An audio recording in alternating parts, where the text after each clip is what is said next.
Hi and welcome back to Cheeky Crypto. In this episode today, we're going to be taking a look at Vechain and specifically the price action of the VET token. As we get into this video, guys, if you do find it useful and informative, hit the like button. I really do appreciate that. If you are new, make sure you subscribe, tap the bell, select all notifications, and in doing so, you will not miss another Vechain update. Right, with this said, done, and out of the way, let's jump on down into this technical analysis for VET. So we are starting here on the weekly chart. Binance is our data source. We are paired up with USDT. Now, obviously, we like to talk about some of the things that we often hear, right? Obviously, Vechain doesn't do anything. It's it's a China centralized coin, all that kind of stuff. Now, I wanted to point out that basically in 399 days from March of 2020 through to April of 2021, Vechain has grown 18,295%, which is a fantastic amount of return on investment in just a short 399 days. There's no bank that I'm aware of giving you those kind of gains. Now, obviously, if you're buying at the top of this third wave, you might feel yourselves feeling really disappointed. It hasn't done anything but decline, and the progress seems quite slow, right? Now, ultimately, there is a fourth wave correction in the same way that there is a second wave correction. Okay, nothing moves up in straight lines as we approach that dollar level for Vechain. So it's important that we acknowledge that there are 5 waves. The first wave coming up to the wave 1, the first correction wave, which is wave 2, going into that third wave, where most people, I think, were buying around that top end there, getting all euphoric about pushing the price really, really high. And then we obviously go into the fourth wave correction. Again, very natural. This is how it works. And now we're going into the fifth wave back to the upside, right? And again, I think people are calling out, is there an ABC correction? Well, you could argue that there's waves within waves within waves. I'm just going to keep it really simple on the zoomed out version so we know exactly what's likely to happen as we progress through the rest of the year and we go into 2022. This is not a gambling scenario. This is investing, and it's important that you take your strategies and you don't react emotionally to all these things, but instead really pay attention to the long-term vision, right? And this is just 2021 2022 bull run that I'm going to be talking about on this video, but really dig into Vechain longer term, think 2025 2030, what the prospects of this particular blockchain is likely to be going forward. So the thing that I do want to acknowledge on this weekly chart before, obviously, is the 18,295% is significant gains. We've had a pullback that was quite significant. And again, that got us into this buy zone down here where we could accumulate more Vechain. And now we're pushing up. Now, obviously, nothing moves up in straight lines. We need to have these nice, healthy corrections, right? We can see 2 weekly candles here that are red. And we can see 2 weekly candles that are red here. We can see a red candle there and a red candle there and so forth, right? Nothing moves up in straight lines. There are waves within waves within waves. So when we talk about this fifth wave, you should be expecting to see that there are, a wave 1, a wave 2, 3, 4, and 5 inside, of course, our fifth wave in itself. And again, each one of those waves would have a wave inside them, right? So we'll keep it simple. We're just going to focus here. We are looking for a natural pullback. And again, this would be in line with what we saw over here, but obviously at a smaller scale. Now, we are approaching the overbought area, but we're not overbought yet. So this gives us hope that we are going to continue the growth to the upside on our stochastic relative strength index. Plenty of room before we go into the overbought area, where we then start to see a decline. And obviously, we take a look at where we were at the low of wave 2 and the low of wave 1, the low of wave 4. This is oversold, oversold, oversold. And then we look at where we were at the top of wave 1, the top of wave 3, overbought, and of course overbought, but there was a bit of a correction in the middle as we need to have those natural corrections. So again, what we're looking for is to go up to overbought, but we might go to overbought first and then have a pullback and then continue up to that dollar level. Okay, so the weekly chart is progressing nicely. There's nothing of concern here too much. Everything is just kind of being patient and waiting for the right technicals to align so that we can continue the growth. So 2 red candles on these weeks are not a problem. When we jump down into our daily view, here you can see that we're heading into the oversold area, and that means that we're going to be pushing to the upside in the next 1 or 2 days. So that's pretty positive, right? A pullback today, green day tomorrow. And again, we take a look at where we're heading. We are heading towards that $1.01 area. So again, that's in line with our expectations of the fifth wave.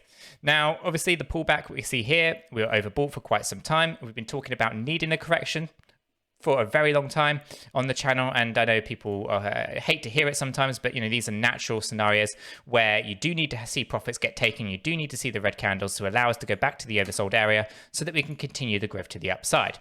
Okay, so then now we're oversold, we will be looking to push back up, and again, we can take advantage of all of that space. Now, it's important that we do, of course, acknowledge what else is going on in the background outside of just the charts. So we'll jump over to the 𝗕𝗓 dashboard. We'll load up Vechain's charts here.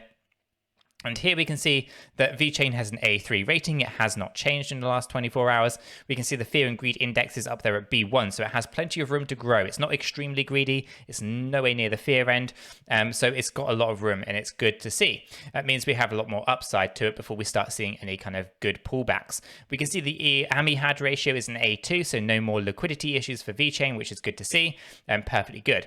We can see that there's a B2 rating for the Sharpe ratio. We're just above the 50 moving average. So again, that's got some good progression to it, but it could be better. So we will look to see if we can change that over the next coming little while.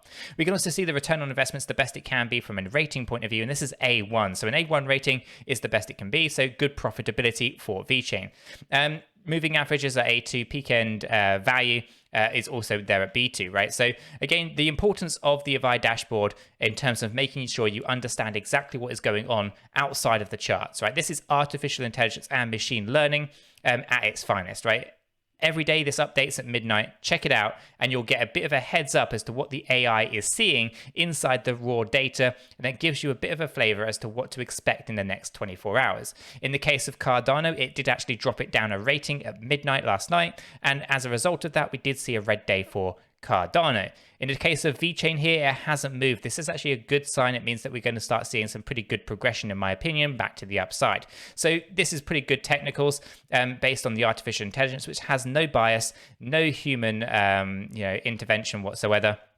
The algorithms are looking at the data and telling you exactly what it is. So when we couple that, knowing that we're oversold, knowing that the volumes are actually reasonably low at the moment, and they're going to have to see some significant growth as we push to the upside. So we need to see volume growth in line with that sentiment, as in it's not too greedy, it's not too fearful, it's pretty good. And if we could change that sentiment and become more bullish with it, we should be able to utilize the space here on this stochastic relative strength index in a really positive way and help us to continue to grow. We can see that the range of resistance actually comes in here on that 382 area. This is the 13.9 cent area. So again, what we're looking for here is to push through there with a back test to confirm that's now support. For Vechain, the main area that we really want to be pushing in is the 618, 702 and 786 areas. This yellow box area is the first one that we want to be focusing on before we talk about 23.1. Basically, we're looking for a closed candle, preferably weekly above 21.5 cent. And if we're able to get that in the next couple of weeks, that'll put us in a really strong, positive way that will allow us to continue and talk about going up to these price targets, as we are, of course, heading towards that $1 range by the end of the year, beginning of next year. Now, the price targets are 42 cent, 64 cent, 87 cent, and $1. Those are the expectations that I have for Vechain during this bull run. Now, when we drop down into our hourly, much like our daily chart, we can see that we are, of course, oversold. And we can see that we actually held this line very, very well. Although the pullback today has been a little bit severe, we almost lost this area of support previously just down here. We wicked below it. We actually got a couple of closed candles on those hourly there, but we are now oversold significantly, and we are looking to push back to the upside. When we throw the volumes on here, we can see that there was significant selling pressure for Vechain, and a lot of people tend to get very frustrated with Vechain because it doesn't tend to do anything, at least in their opinions. Of course, on the smaller time frames, it's quite apparent that it just set trades sideways. But when you zoom out, if you're in doubt, you'll notice that things have been progressing very well for Vechain. What we're looking for here is now a growth in buying volume. And once we start to see that, we should be able to take out this area of 13.2 and hopefully turn it into a good support line for us as we continue to grow the price of Vechain and a good recovery up to the 786 area of the Fibonacci retracements. All in all, I am pretty positive that we are in a very good position, and that in the next 1 to 2 days, we should start to see some very good green candles for Vechain. With that being said, I am very mindful over what is going on with the weekly. On the weekly chart, we are expecting to see some kind of pullback within the next few weeks, and this will allow us to then continue the growth as we kind of get into the latter part of the year and try to find VeChain some strong ground as it heads towards the dollar. Historically speaking, September has been a month for corrections, so the next couple of weeks would actually line up quite nicely with that kind of thinking.